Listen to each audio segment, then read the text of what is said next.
हे हमारे पिता जो स्वर्ग में है, तेरा नाम पवित्र माना जाए, तेरा राज्य आए, तेरी इच्छा जैसे स्वर्ग में पूरी होती है वैसे इस पृथ्वी पर भी पूरी हो। हमारा दैनिक आहार आज हमें दे, हमारे अपराध तथा पाप हमें क्षमा कर, जैसे हम अपने अपराधियों को क्षमा करते हैं वैसे हमें भी क्षमा कर।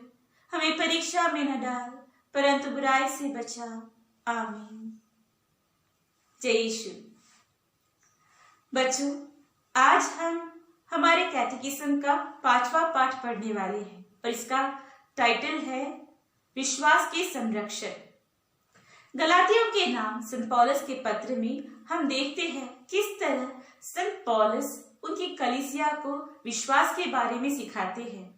वे कहते हैं कि जो सुसमाचार उन्होंने उनसे ग्रहण किया था उससे अलग यदि कोई भी व्यक्ति उसके विरुद्ध कुछ सिखाने की कोशिश करता है तो वह व्यक्ति ही अभिशापित हो। इसका अर्थ है जो विश्वास हमें मिला है उस सच्चे विश्वास के खिलाफ यदि कोई भी व्यक्ति हमें कुछ पढ़ाता है या बताता है तो उस व्यक्ति को अभिशापित माना जाता है। हमें विश्वास कहाँ से मिला, कहाँ से हम परमेश्वर को जानने लगे, किसने हमें परमेश्वर को प्यार करने सिखाया और कलीसिया में हमारे विश्वास में हमें कैसे जीना यह किसने सिखाया। आप कहेंगे आपके माता पिता ने, आपके रिश्तेदारों ने और आपके कैटेकिज्म के टीचर्स ने, स्कूल में, अन्य जगहों पर आपने परमेश्वर के बारे में सुना और पढ़ा है और आपने ठीक ही कहा।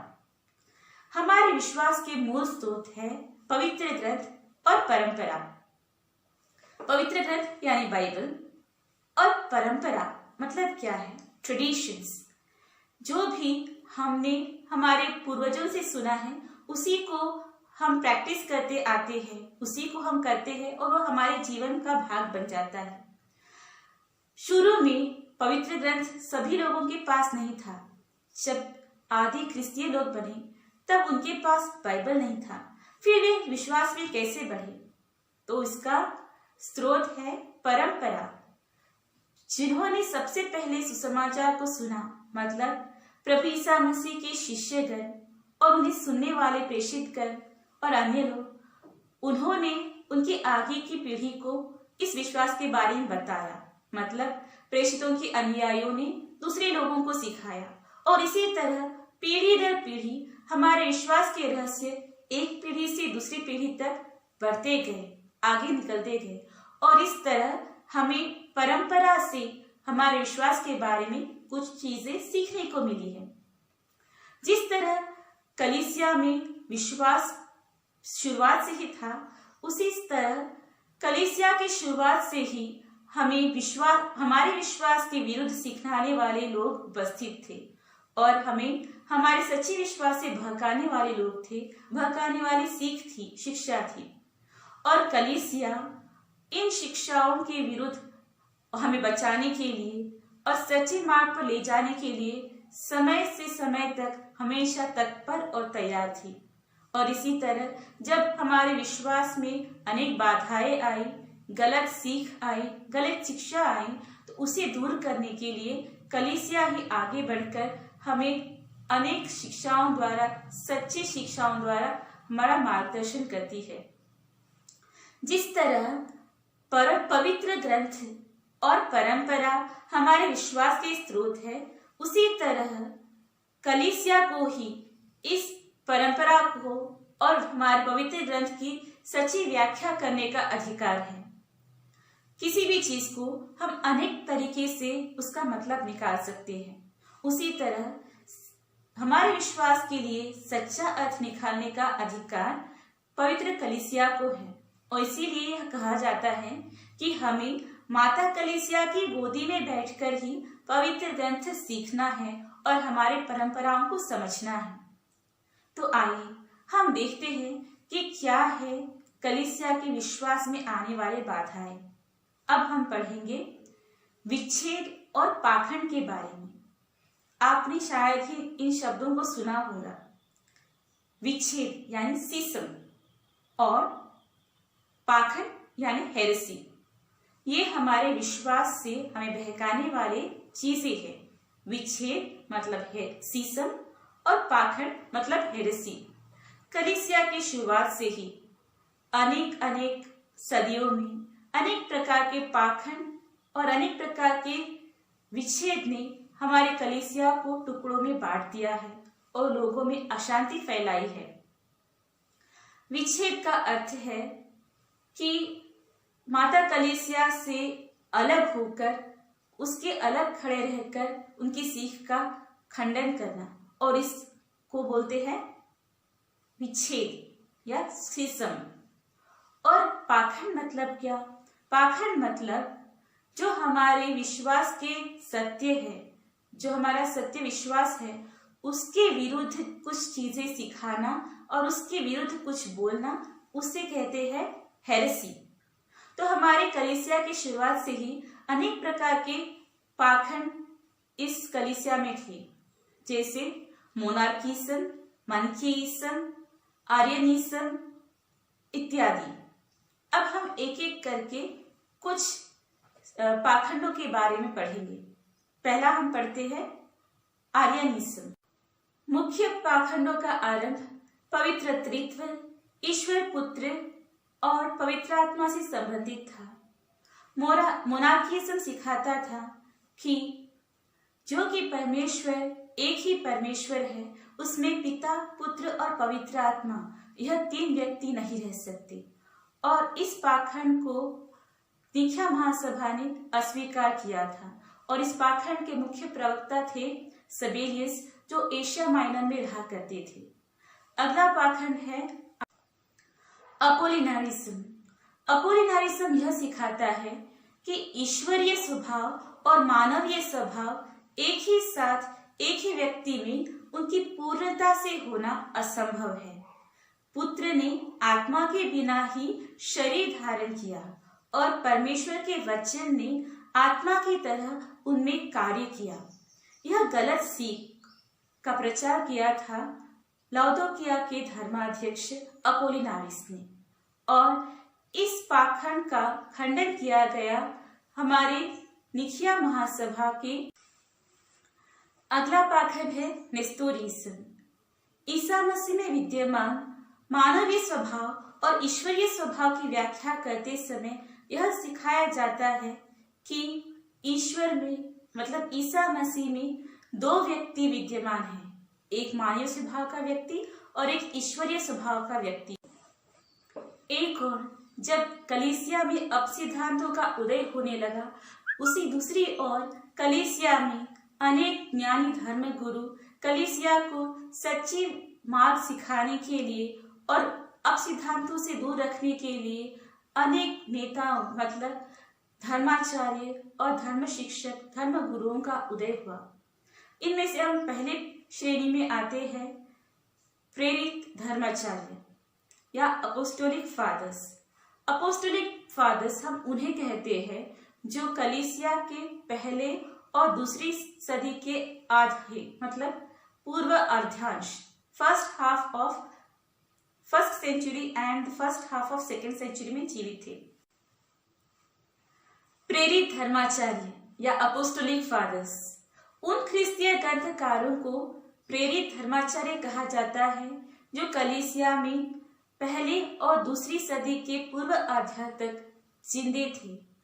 उनका संबंध प्रत्यक्ष ईसा मसीह के प्रेषितों और उनके अनुयायियों से था, और इसी तरह उन्होंने सुसमाचार को और हमारे ख्रिस्ती विश्वास की सीख को प्रत्यक्ष बिना मिलावट से ईसा मसीह के शिष्यों से ग्रहण की थी या उनके अनुयायी से ग्रहण की थी, और इसीलिए उन्हें प्रेरित धर्माचार्य कहा जाता है या अपोस्टोलिक फादर्स कहा जाता है। और इस श्रेणी में आते हैं रोम के धर्माध्यक्ष संत क्लेमेंट, फिर संत पॉलीकार्प, संत इग्नेशियस और संत पपियास। इनमें से प्रमुख कलीसिया के धर्माचार्य हैं संत अथनेशियस, संत बेसिल, संत अगस्टिन, संत जॉन क्रिस्टोस्टोम और संत अफ्रेम या अपोलोजिस्ट। धर्म समर्थक या अपोलोजिस्ट वे लोग हैं जो दूसरी सदी में ईसाइयों के खिलाफ उठे आरोपों और धमकियों के विरुद्ध उन्होंने लिखा और कार्य किया है। इनकी कृतियों को धर्म समर्थक शास्त्र कहते हैं और इन ग्रंथों में हमारे विश्वास की व्याख्या है और हमारे विश्वास को बचाने के लिए उन्होंने जो लिखे हुए कार्य है वह इस बुक में है, जिसे हम धर्म समर्थक शास्त्र कहते हैं। कलीसिया के धर्माचार्य या the fathers of the church, उन संतों को कलीसिया के धर्माचार्य या फादर्स ऑफ द चर्च कहा जाता है जो कलीसिया के पहले 7 सदी में जिंदा थे और जिनको कलीसिया ने मान्यता दी और औद्योगिक रूप से उन्होंने कलीसिया को शिक्षा। संत अथनेशियस का जन्म सन 295 में अलेक्जेंड्रिया में हुआ था। वे 328 में वहां के धर्माध्यक्ष बने। वे बड़े धर्म विज्ञानी तथा धर्माचार्य थे। उन्होंने आर्यनिज्म पाखंड का विरोध किया और निकिया धर्मसार की घोषणा की एवं उससे विश्वासियों को पढ़ाया। इसी निकिया धर्मसार को हम नीसियन क्रीड कहते हैं। उन्होंने पवित्र ग्रंथ की व्याख्याएं और विश्वास की सुरक्षा संबंधी सैद्धांतिक ग्रंथों की रचना की। 373 में उनका स्वर्गवास हुआ। संत बेसिल का जन्म सन 329 में एशिया माइनर के केसरिया में हुआ था। वे केसरिया के धर्माध्यक्ष थे। निकिया महासभा के सिद्धांतों का प्रचार करने तथा आर्यनिज्म एवं सेबिलियनिज्म का विरोध करने के लिए संत बेसिल ने कठिन परिश्रम किया। पूर्वी धर्मसंघों के पिता के नाम से वे जाने जाते हैं। संत जॉन क्रिसोस्टोम अंताकिया यानी एंटियोक के एक कुलीन परिवार में सन 344 में संत जॉन क्रिसोस्टोम का जन्म हुआ। 386 में वे याजक बन गए। एक अच्छा वक्ता होने के कारण उनका मुख्य प्रेरिताय कार्य अपने प्रवचन के जरिए लोगों को शिक्षा देने का था। 397 में वे कॉन्स्टेंटिनोपल के धर्माध्यक्ष बने। विश्वास के रहस्यों की सरल रूप से व्याख्या करने में वे निपुण थे। उन्होंने बहुत सारे ग्रंथ कलीसिया को प्रदान किए हैं। सन 407 में पोंतुस में संत जॉन क्रिसोस्टोम का देहांत हुआ।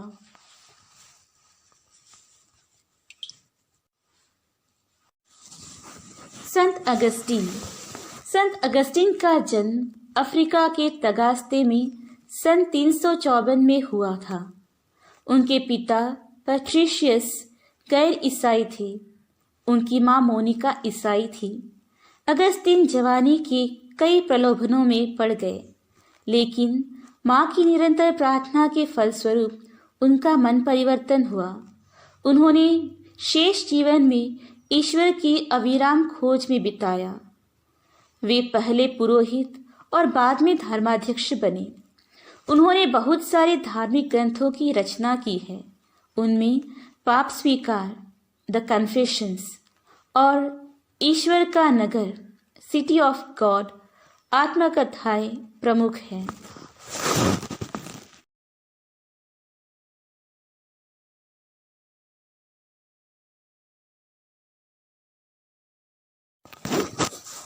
संत एफ्रेम सीरियाई धर्माचार्यों में सबसे यशस्वी है संत एफ्रेम। उनका जन्म सीरिया के निसिबस में सन 306 में हुआ था। उन्होंने अपने जीवन की आखिरी काल एदेसा में बिताया। पवित्र ग्रंथ की पढ़ाई करने, लोगों को शिक्षा देने तथा ग्रंथों की रचना करने में वे उत्सुक थे। सुंदर काव्यों और कीर्तनों के जरिए ईश्वरीय सत्यों को, गूढ़ रहस्यों को सरल रीति से वे प्रस्तुत करते थे। उनके अधिकांश कृतियां काव्य रूप में थी। उन्होंने विश्वास के महत्वपूर्ण रहस्यों को सरल एवं सुंदर काव्यों में रचा। वे पवित्र आत्मा की वीणा के नाम से जाने जाते थे। एदेसा और निसिबिस, ये दोनों विद्यापीठ उनकी देखरेख में विकसित हुए। इन दोनों विद्यापीठों में पूर्वी कलीसिया को, विशेषकर सीरियाई कलीसिया को महत्वपूर्ण योगदान दिया है। सन 373 जून 9 तारीख को कलीसिया के प्यारे ज्ञानी संत एफ्रेम की मृत्यु हुई।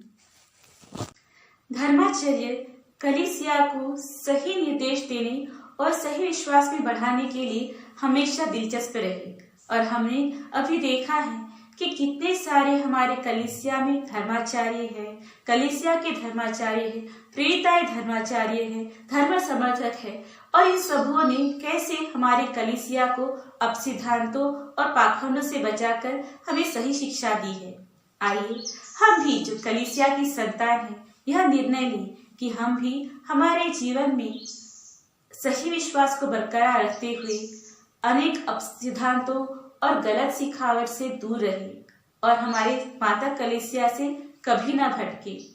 प्यारे बच्चों, हमारे आजू बाजू में हम अनेक प्रकार के ग्रंथों को पाते हैं, अनेक प्रकार के यूट्यूब सीरियल्स और अनेक प्रकार के लोग हमारे पास आकर हमें हमारी माता कलीसिया की सिखावट से दूर करने की कोशिश करते हैं।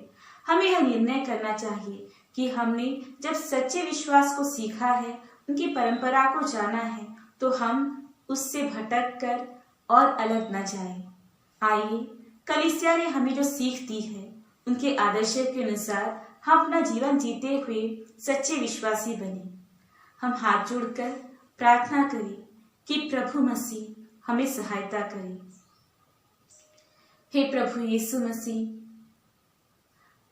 हम आपको धन्यवाद देते हैं कि आपने हमें विश्वास का वरदान दिया है।